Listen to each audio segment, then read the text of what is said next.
Megyn Kelly. Welcome to the program. How are you, Megyn?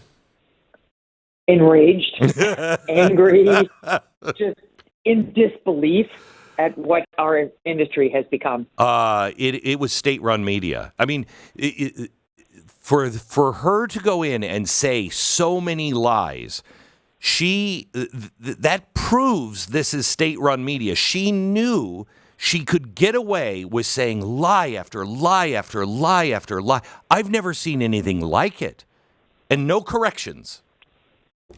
I could have lived with that. Politicians lie all the time.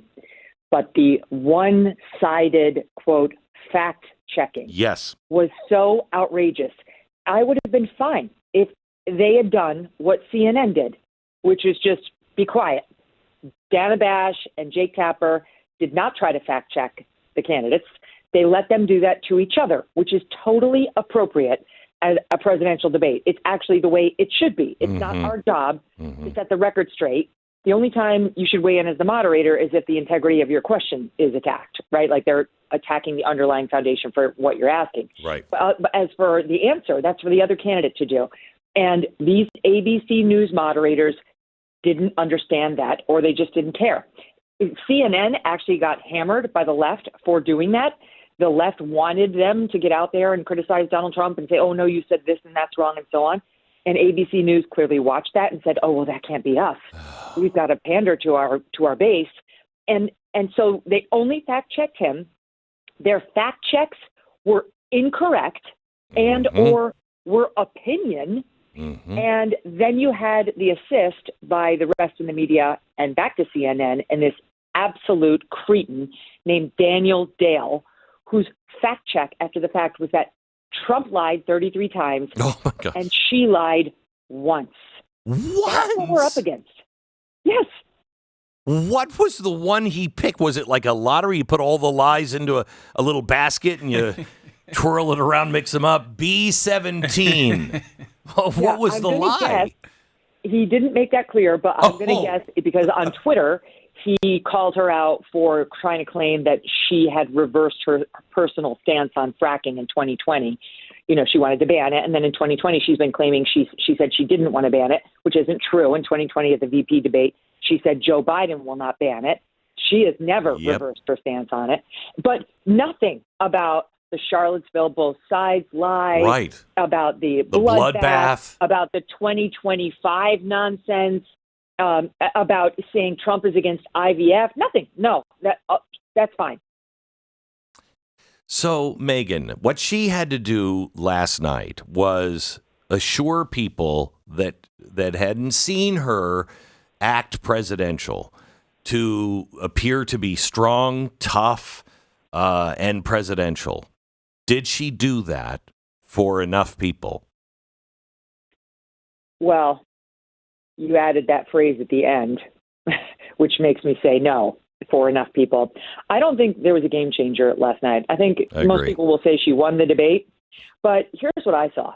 I saw somebody who engaged in nothing but personal ad hominem attacks against Donald Trump throughout. I mean, at every chance she could, she went low, insulted him personally. And on that, he actually didn't take the bait. He took the bait on every other thing. You know, they were on the subject of immigration, and suddenly we're off talking about rally size. And he went there. Okay, so, but on the personal attacks, he didn't. I saw somebody who couldn't control herself emotionally.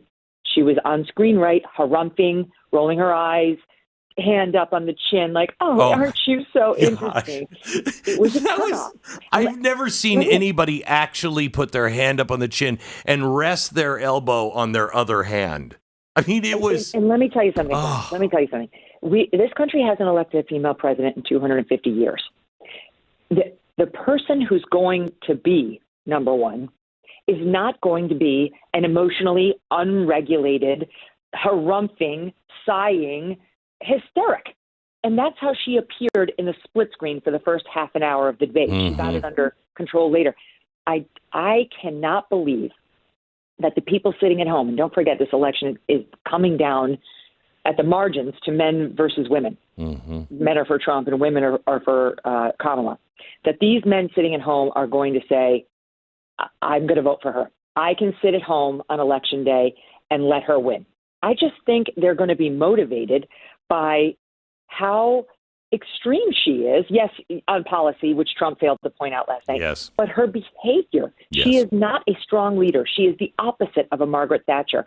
And I think her schoolgirl attacks on him personally, trying to undermine the dignity of this man who served as president and was almost assassinated a month or two ago, and her eye rolling and so on, which telegraphs I can't control myself, were a real turnoff. Let me ask you, I was personally offended, and I can't imagine that the American people weren't.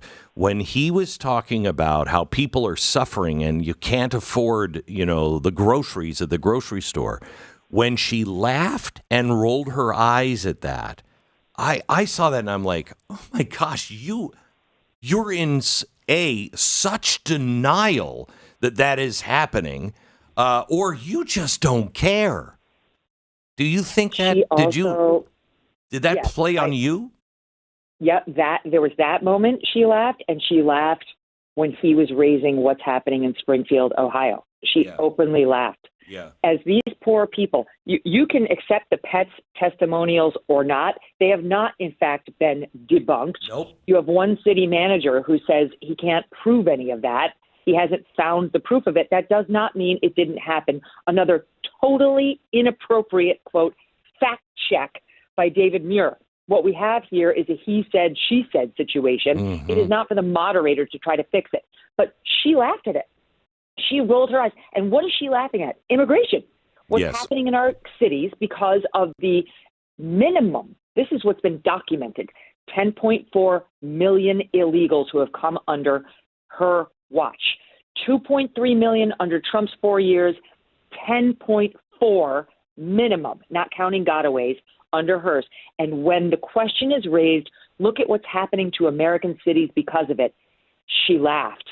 You know who's not laughing? The family of Laken Riley, the family of that 12-year-old little girl who was murdered by illegals down at the southern border, who Trump went down and spent time with. That's the kind of stuff Trump needed to raise and didn't. But at a minimum, his team now today needs to be showing cackling Kamala back at it on the two worst issues for her, the economy and immigration. Can you run for president? You'd make a really good president. You'd make a really good president. Thank you. I'm too happy a person for that. So you agree that Trump, if she came out immediately, said, let's do another one. I think he should say, sure, let's do 5. Yeah, that would be amazing. And you know what they should say? I'll do it, and I'll pick one moderator, and you pick the other. Why don't they do that? Don't give it to, if Trump agrees to go on another mainstream, and that's a fake term. That is just a BS term. What is mainstream about these people? I think we should start calling them state media. It's state media now. I mean, truly, just as one example, but how many questions do we have on 2020 election denialism and so on? And how many questions do we have about what's being done to young girls in this country, and about the cutting off body parts of kids who are just confused because their parents got a divorce? Not one. They don't care. That they're in favor of that. That's not mainstream. So in any event, if he agrees to go back on the air and do a debate with another state-run media company, NBC, CBS, obviously ABC's out, and they ought to be out forever. No Republican should ever agree to go back on them. Ever. MSNBC. Then he deserves what he gets. He deserves what he gets. It should be, if they do anything from this point forward, either there's no moderator, they go mano a mano, or he picks one and she picks one. But he has got to expose her because nobody else will. And she will crumble eventually. I mean, she's arrogant now. She came in after 5 days of memorizing all of these lies, really well prepared. So that's what was so frustrating, Glenn. You could see it, couldn't you? Oh, yeah. She was like an automaton. She had been given her lines. And we heard this before the DNC.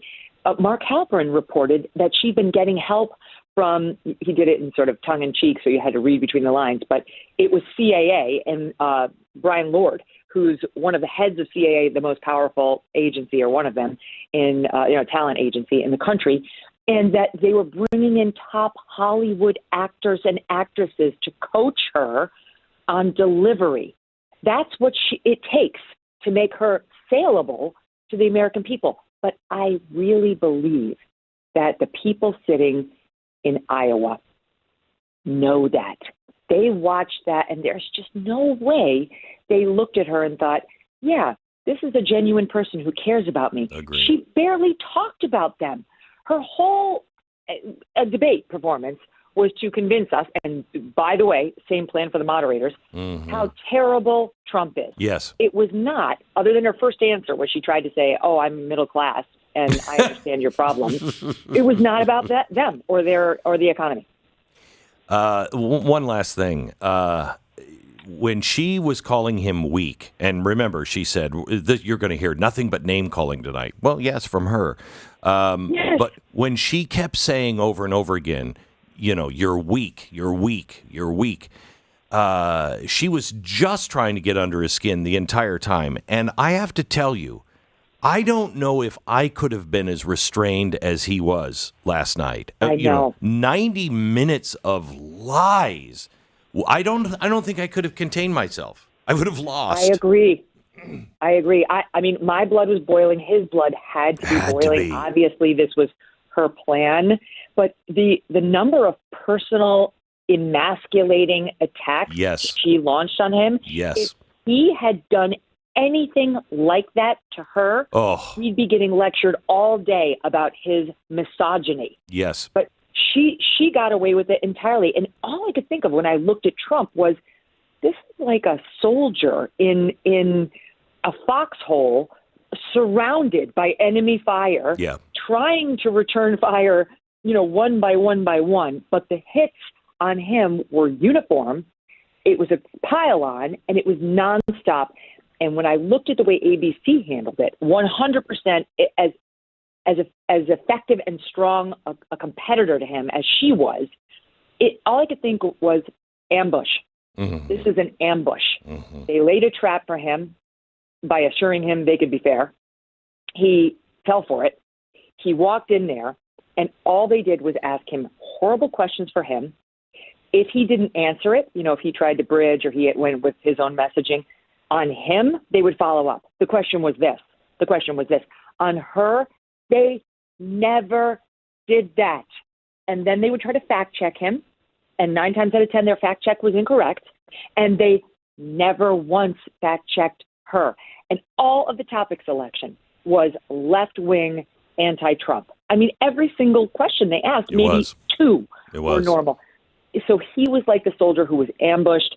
And now I do have a belief, I know it's contrarian, but I really have a belief that the average American at home who watched that gets it on a visceral level, and I just don't expect any sort of big bounce for her. From your lips to God's ear. Thank you so much, Megyn. You can hear Megyn and her whole opinion on SiriusXM immediately following this program on Triumph. Thank you so much. Appreciate it, Megyn. My pleasure. You bet. Bye-bye.